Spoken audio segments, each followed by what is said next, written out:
Hello students, today I am going to teach you your first chapter related to class 6. Dear students, हम लोग class 6 के first chapter में food sources and components का अंतर्गत है। पिछले वीडियो में हम लोग फूड कंपोनेंट्स और बैलेंस डाइट संतुलित आहार को डिटेल किया था, जिसमें हम लोगों ने देखा कि यदि हम अपने नित्य प्रति की जिंदगी में जो भी भोज्य पदार्थ लेते हैं उसमें अगर हम बैलेंस डाइट को सम्मिलित नहीं करते हैं तो फिर हमारे शरीर में चंद तरह की परेशानियां उत्पन्न हो जाती हैं, चंद तरह की बीमारियां उत्पन्न हो जाती है।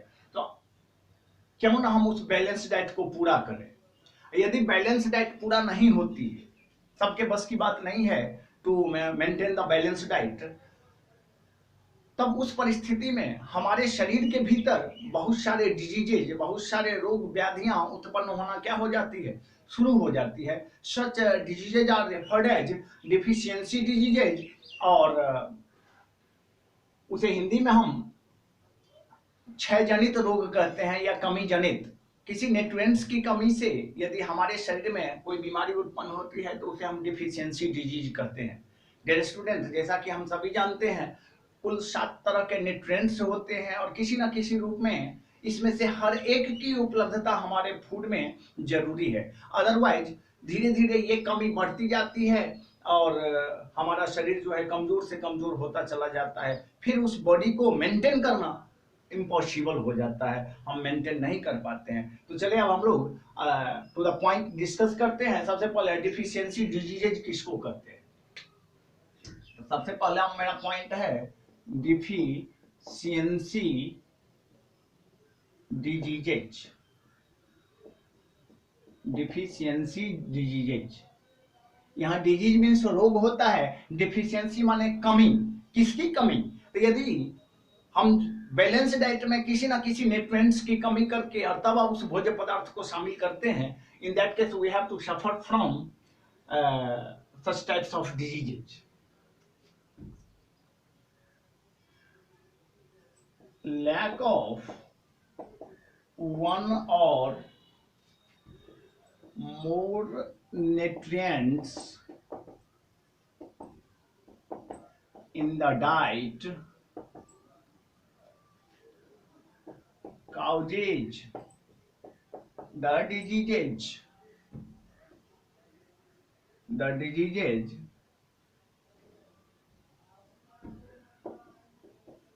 diseases lack of one or more nutrients in the diet causes the diseases called deficiency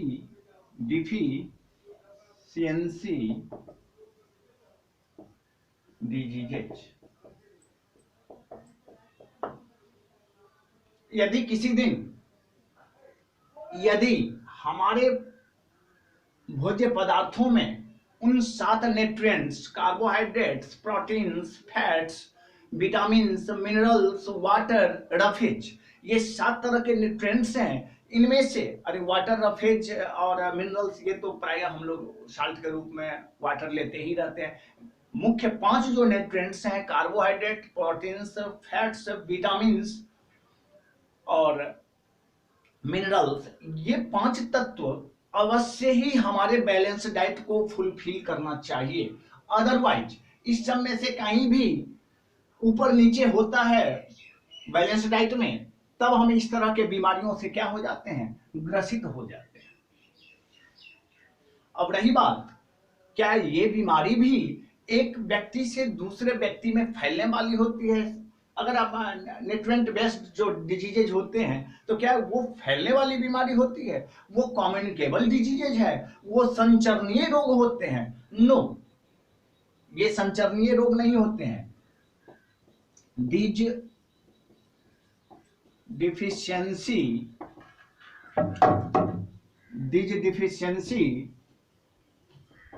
diseases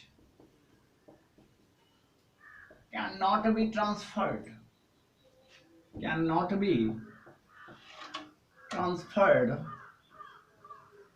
from one person to another. ये बीमारी, ये डिफिशियंसी या क्षय जनित रोग एक व्यक्ति से दूसरे व्यक्ति में फैलती नहीं है, मतलब ये ट्रांसफरेबल नहीं है। सो such diseases are termed as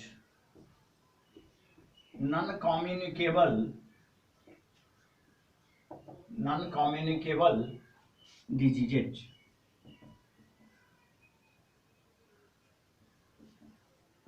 क्योंकि ये बीमारियां एक व्यक्ति से दूसरे व्यक्ति के बीच में नहीं फैल सकती है। So such diseases are termed as non communicable diseases. अतः इस तरह की बीमारियां असंचरणीय बीमारियां कहलाती है, मतलब पास पास बैठे रहेंगे फिर भी इस बीमारी के फैलने की कोई संभावना नहीं रहती है। डियर स्टूडेंट, ये तो डेफिशिएंसी डिजीजेज और उसके फैलने के बारे में हमने देखा कि कैसे ये एक व्यक्ति से दूसरे व्यक्ति के बीच में फैलता है कि नहीं फैलता है। क्योंकि हमने देखा जो ये एक व्यक्ति से दूसरे व्यक्तियों के बीच में फैलने वाली बीमारी नहीं होती है, अतः इस तरह की बीमारी को हम नॉन कम्युनिकेबल डिजीजेज कर सकते हैं। अब हम नेक्स्ट टू द पॉइंट आएंगे, उसमें देखेंगे इन 5 तरह के न्यूट्रिएंट्स, कार्बोहाइड्रेट, प्रोटीन्स, फैट्स इत्यादि की कमी होती है अगर हमारे भोज्य पदार्थ में, हमारे बैलेंस डाइट में, तब हम कैसे परेशान होते हैं और कौन कौन सी बीमारियां हमें ग्रसित करती है। तो चलिए अब हम देखेंगे कार्बोहाइड्रेट्स के बारे में।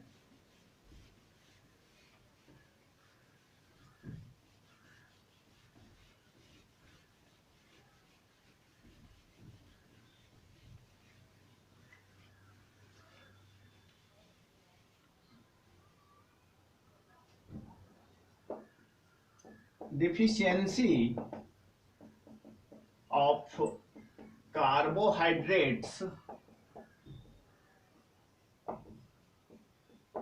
in the diet। अगर भोजन में, अगर आहार में कार्बोहाइड्रेट्स, न्यूट्रिएंट्स की कमी होती है, तब हम किस प्रकार की बीमारियों से ग्रसित होते हैं, कौन कौन सी बीमारियां हमें परेशान करती है, उस बीमारी के बारे में जानेंगे। तो सबसे पहला पॉइंट, कार्बोहाइड्रेट्स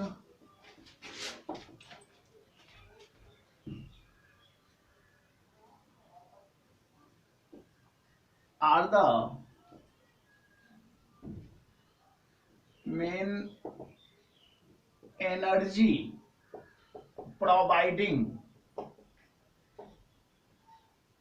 providing nutrients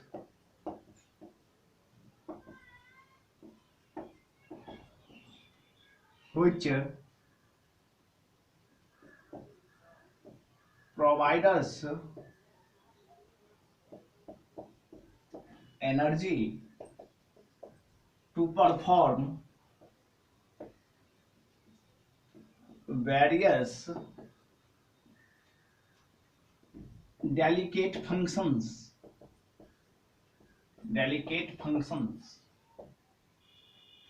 जैसा कि हम सभी जानते हैं, carbohydrates are the main energy providing nutrients.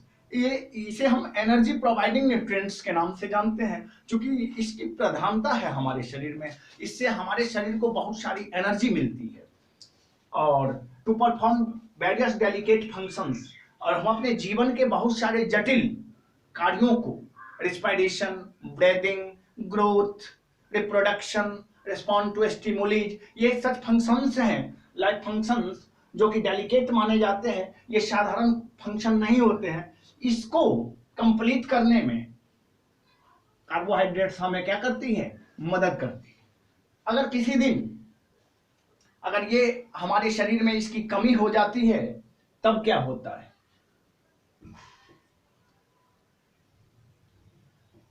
Lack of carbohydrates in our diet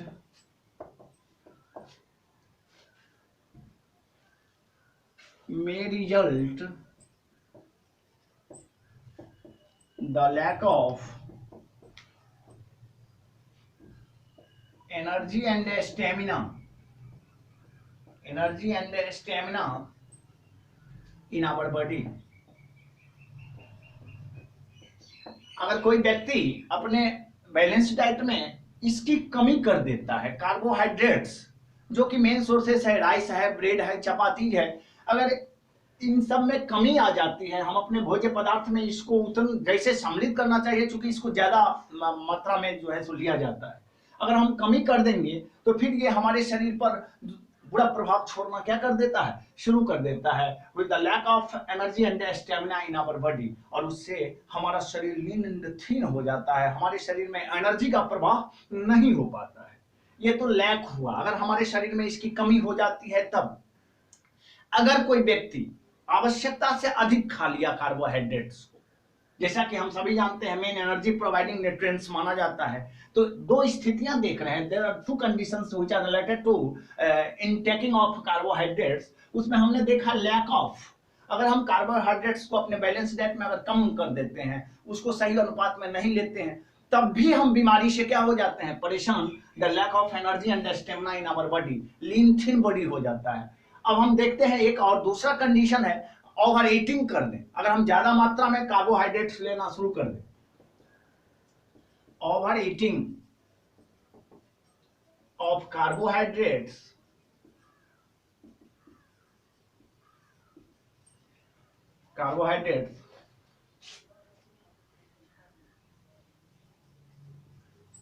may results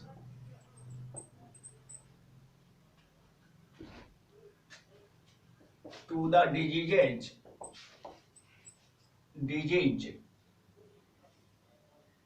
called the obese।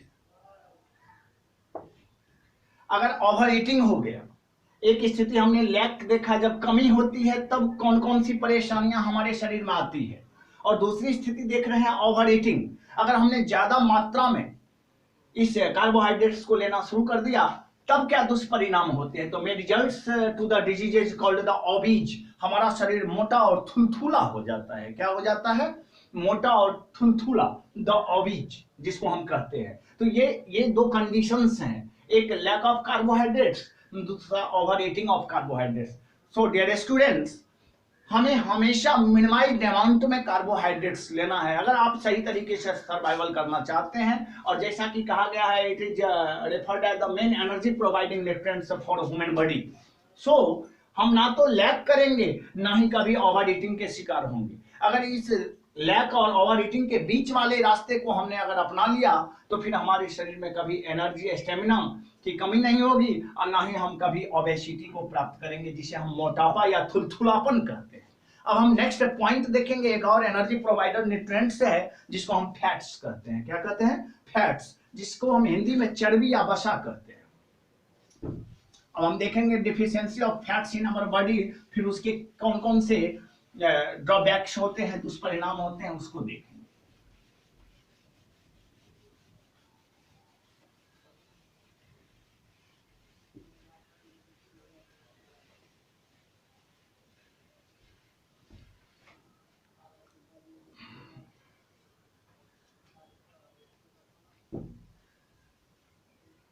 Deficiency of proteins, deficiency of fats in the diet। अगर किसी दिन हमारे भोज्य पदार्थों में, हमारे बैलेंस डाइट में, हमारे आहार में फैट्स, चर्बी या वसा की कमी हो जाती है, तब कौन कौन से दुष्परिणाम, कौन कौन से बैड इफेक्ट्स होते हैं, उसको अब हम देखेंगे। डियर स्टूडेंट, जैसा कि हम सभी जानते हैं, the intaking of fats always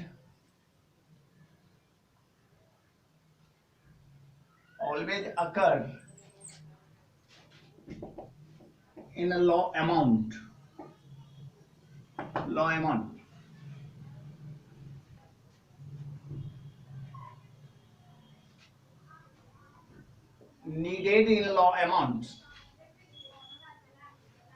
needed in low amounts।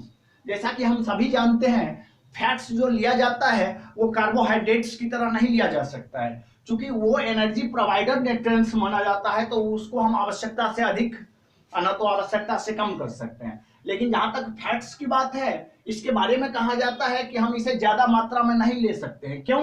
क्योंकि फिर उसके बहुत सारे दुष्परिणाम हो जाएंगे। लेकिन साथ ही साथ यदि हम अपने डाइट में इसको एकदम न्यून कर दें, बहुत ही सूक्ष्म रूप में हम फैट्स को लेना शुरू कर दें, तो फिर ये हमारे शरीर को बुरा प्रभाव देना क्या कर देता है, शुरू कर देता है। तो अब देखेंगे इसके कौन कौन से ड्रॉबैक्स होते हैं। Lack of fats in our diet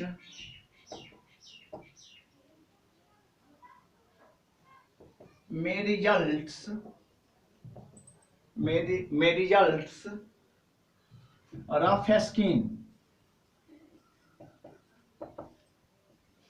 thin body and weak eyesight.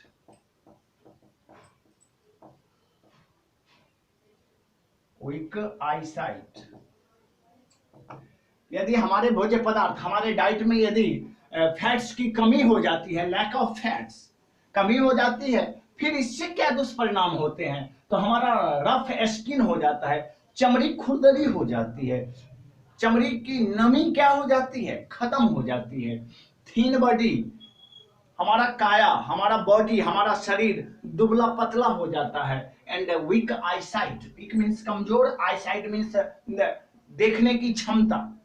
हम अपने देखने की क्षमता को भी क्या कर देते हैं, लूज कर देते हैं। अब रही बात, ये तो लैक ऑफ फैट्स हुआ। अगर हम किसी दिन एक्सेसिव इनटेक ऑफ फैट्स करेंगे, ज्यादा मात्रा में फैट्स को लेना शुरू कर देंगे, तब उसके कौन से दुष्परिणाम होते हैं हम देखेंगे। Excessive use of fats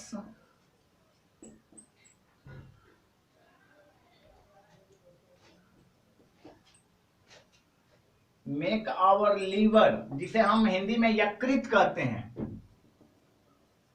inactive. Excessive use of fats make our liver inactive. हमारे लीवर को वो क्या बना देता है, कमजोर बना देता है। साथ ही साथ एंड मैक्सस ओवीज, और हमें थुलथुला बना देता है। क्या बना देता है, थुलथुला। यदि ये हमारे शरीर में कमजोर पड़ गया, अगर ज्यादा हम मात्रा में फैट्स को लेना शुरू कर दिए, तो दो दुष्परिणाम है। एक तो हमारा लीवर कमजोर हो जाएगा, और दूसरा हमारा शरीर क्या हो जाएगा, अत्यंत मोटा हो जाएगा। हम चलने फिरने में अपने आप को कैपेबल नहीं महसूस कर सकते हैं। डियर स्टूडेंट, ये आपका deficiency of fats in the diet था। अब हम जो जिस चीज को देखने के लिए जा रहे हैं वो है deficiency of proteins in the diet. अगर किसी दिन हमारे आहार में प्रोटीन्स कम हो जाए, उसकी मात्रा हम कम लेना शुरू कर दें, तब क्या क्या दुष्परिणाम होते हैं। Deficiency of proteins in our diet. अब चलिए हम लोग प्रोटीन्स के बारे में देखेंगे।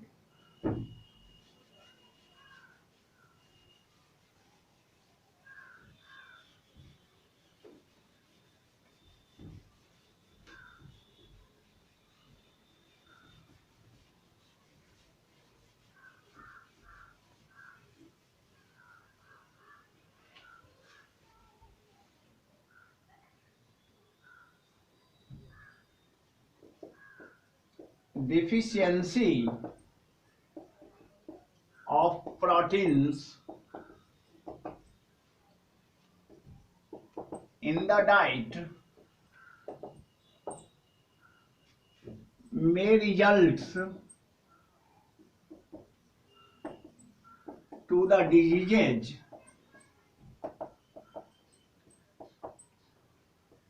called PEM. That means protein energy malnutrition. Deficiency of proteins in the diet may result to the diseases called PEM. PEM short abbreviated word है, उसका मतलब P stands for protein, E stands for energy and M stands for mall nutrition. Means हमारे शरीर में यदि proteins की कमी हो जाएगी तो फिर हम PEM नाम के डिजीज से क्या हो जाते हैं, ग्रसित हो जाते हैं। फॉर एग्जाम्पल ये पीएम डिजीजेज में सबसे बेहतरीन जो नाम है डिजीज का वो है क्वासियोरकर एंड मरासमस। मरासमस ये दो डिजीजेज हैं जो प्रोटीन बेस्ड डिजीजेज है। अगर हमारे शरीर में अगर इसकी कमी हो जाती है तो फिर हम इस तरह के दो बीमारियों से क्या हो जाते हैं, परेशान होते हैं। लेकिन यहाँ एक पॉजिटिव बात है जो ये प्रायः चिल्ड्रेन को ही ग्रसित करता है। मतलब below 5 years age of children जो होंगे, 5 वर्ष से कम उम्र के बच्चे, उनमें इस तरह की बीमारी ज्यादा पनपती है। अतः इस तरह के बच्चे को ज्यादा से ज्यादा मात्रा में प्रोटीन्स का सेवन कराया जाना चाहिए, तब हम इस तरह की बीमारियों से बच सकते हैं। डियर स्टूडेंट, प्राय हमें इस तरह की दो बीमारियों को साउथ अफ्रीका के देशों में देख सकते हैं, चूंकि वहाँ बहुत सारे मॉल न्यूट्रिटेड चिल्ड्रेन हैं बिलो 5 इयर्स जिन्हें के उचित मात्रा में प्रोटीन्स नहीं मिल पाता है और जिसके चलते वो कई तरह के परेशानियों से उनको दो चार होना पड़ता है। तब हम बारी बारी से क्वासियरकर और मरासमस को देखेंगे।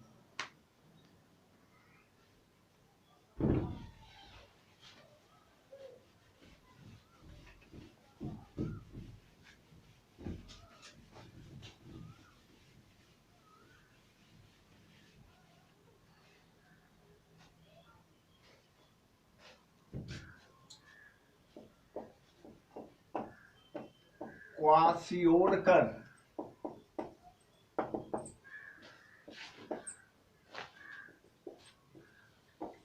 this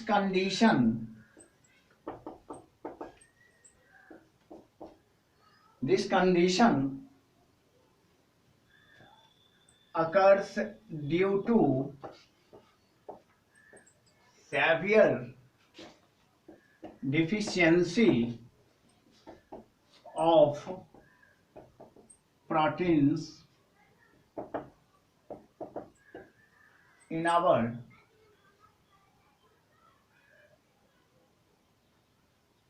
body. जब हमारे शरीर में प्रोटीन का लेवल बहुत ही नीचे चला जाता है तब इस तरह की बीमारियां शुरू हो जाती है और हम इससे परेशान हो जाते हैं।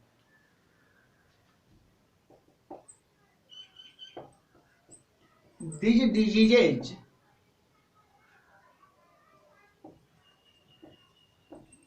mainly occur in children below 5 years of age। 5 years of age प्रायः ये 5 वर्ष या 5 वर्ष से कम उम्र के जो बच्चे होते हैं उसमें इस तरह की बीमारियों का ज्यादा प्रचलन होता है और बच्चे ज्यादा परेशान हो जाते हैं इस तरह की बीमारियों से। मेरा तीसरा फैक्ट जो है,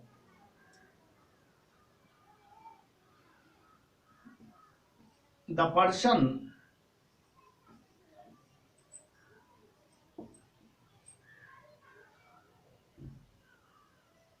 who has lack of proteins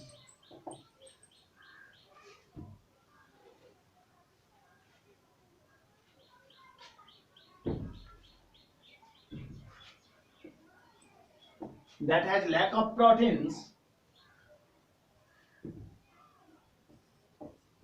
shows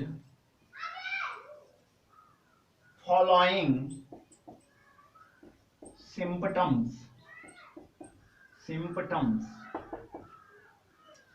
अगर किसी व्यक्ति में, चाहे वो बच्चे हों या फिर अन्य प्रकार के जो व्यक्ति होते हैं उनमें हो, अगर प्रोटीन्स की कमी हो जाती है तो फिर इनका शरीर कुछ सिम्पटम या लक्षण दिखाना क्या कर देता है, शुरू कर देता है। तो देखेंगे वो कौन कौन से सिम्पटम्स होते हैं। डार्क एंड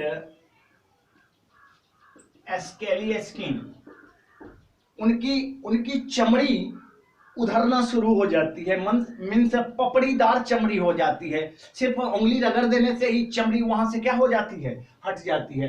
या फिर चमड़ी का रंग क्या हो जाता है, अगर कोई ब्लैक कलर का है तो और भी वो ब्लैक हो जाएगा, यदि कोई गोरा है तब भी उसके शरीर पर वो बुरा प्रभाव छोड़ना क्या कर देता है, शुरू कर देता है। दूसरा जो सिम्पटम होता है प्रोट्रूडिंग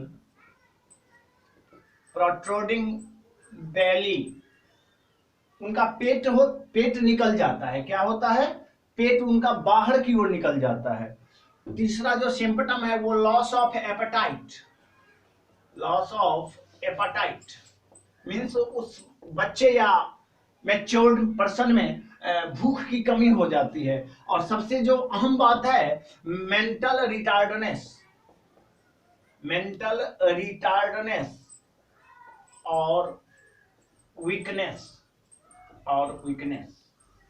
उनकी मानसिक बुद्धि कमजोर पड़ जाती है, उनके वो उसमें मंद बुद्धि के लक्षण प्रकट होना क्या हो जाता है, शुरू हो जाता है, और उनका ब्रेन सही से डेवलप और फंक्शन नहीं कर पाता है। डियर स्टूडेंट, आज के लिए बस इतना ही। हम लोग फिर नेक्स्ट वीडियो में मरासमस के बारे में जानेंगे।